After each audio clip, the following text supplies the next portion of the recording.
আমার পেছনে পাহাড়ে ঘেরা যে বিস্তীর্ণ ধানের ক্ষেত, এটি কোনো সমতল ভূমি নয়।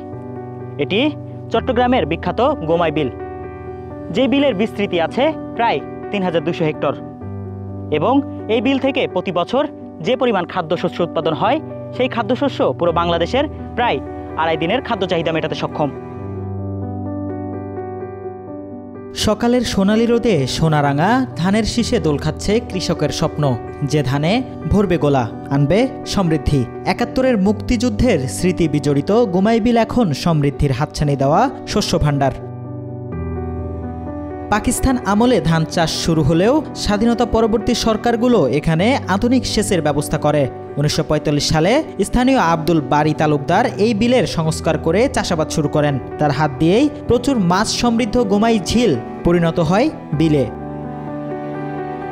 রাঙ্গুনিয়া উপজেলার বিস্তীর্ণ এলাকা জুড়ে গোমাই বিলের অবস্থান, যেখানে প্রতি বছর ইরি ও আমনের বাম্পার ফলন হয়। এসব জমিতে এক মৌসুমে উৎপাদিত ধান দিয়ে সারা দেশের মানুষের ২.৫ দিনের খাদ্য চাহিদা মেটানো সম্ভব।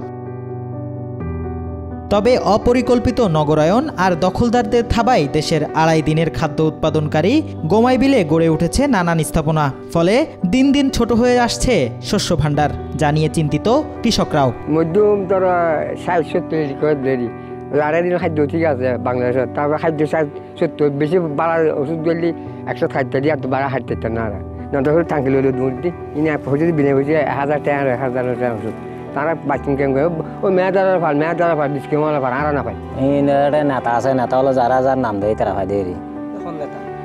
এটা আছে কৃষি অফিসার হলো যারা বাঁচি লয় মানুষ, তারা রান্ডারে যারা মনে হয় তারা দেয় নারা পাই দেখ বাতরও ফখর দিনের আমলত পুরোই। একরের পর একর জমি শুকিয়ে যাওয়া ও সরকারি বীজ সার না পাওয়া নিয়ে নানান অভিযোগ চাষিদের। কৃষকদেরকে তো চাই অনেকের মানে বীজ দিতেছে আর কি, তো ওই বীজ রোপণ হতে হলে তো কৃষক সবাইকে ডাকতে হবে। আমরা এখানে ভর্তুকি দিই, শ্বাসের এখন বৃষ্টি নেই, বৃষ্টির অনেক কারণে এখন পানি ওই লেকুড়ার পানি দিয়ে আমরা শ্বাস করতেছি। এখন সবগুলো শুকিয়ে গেছে জমিগুলো, উৎপাদন মোটামুটি ইনশাল্লাহ মোটামুটি আছে কিছুটা। তারপরে কৃষি অফিস থেকে আমাদেরকে তো অনেকে তো যারা বড় বড় শাসা আছে ২০খানি ২৫খানি ৩০খানি শ্বাস করে সরকারি মাধ্যমে সাহায্য করে। বীজ তো দেওয়া সবসময় সবাইকে দেয় না। ফলন যদি পানি যদি মৌসুম যদি ভালো হয় তাহলে তো ফলন ভালো হবে। আমরা এখন কি বলছি, আমি প্রায় ২০খানি মতো চাষ করি, কোনোদিন আমরা পাইনি সার পাইনি। তবে কৃষকদের সর্বোচ্চ উপকরণ দিচ্ছে কৃষি অফিস, এমনটা উল্লেখ করেছেন উপজেলা কৃষি কর্মকর্তা। গোমাই বিলের মোট আয়তন যদি আমি ধরি, মানে চাষাবাদযোগ্য জমির পরিমাণ, তো এখানে আমার ৩,২০০ হেক্টর জমি আছে। ২ মৌসুমের যে ধানের উৎপাদন, সেটার যোগফল আমার প্রায় ৩১ থেকে ৩২ হাজার মেট্রিক টন ধান উৎপাদন হয়ে থাকে এখানে। কৃষককে সরকার যেটুকু সহায়তা দিচ্ছে, আমরা কৃষি অফিস, রাঙ্গুনিয়া কৃষি অফিস সবসময় সর্বোচ্চ চেষ্টা করছি, সর্বোচ্চ উপকরণ দিয়ে কৃষককে সহায়তা করার যতটুকু আসছে আমরা ততটুকুই দিয়েছি।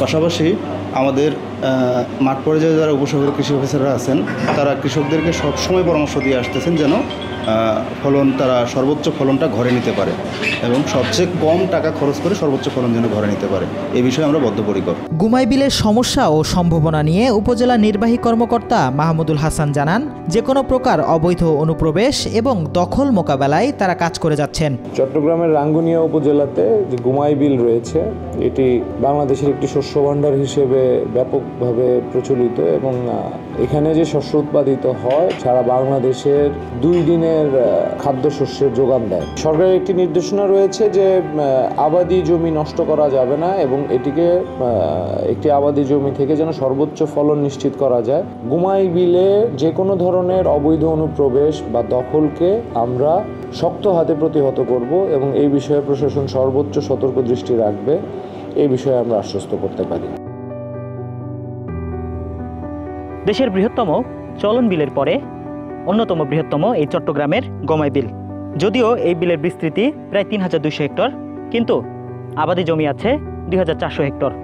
চট্টগ্রামের রাঙ্গুনিয়া থেকে সিরাত আল মুস্তাকিম, আজকাল।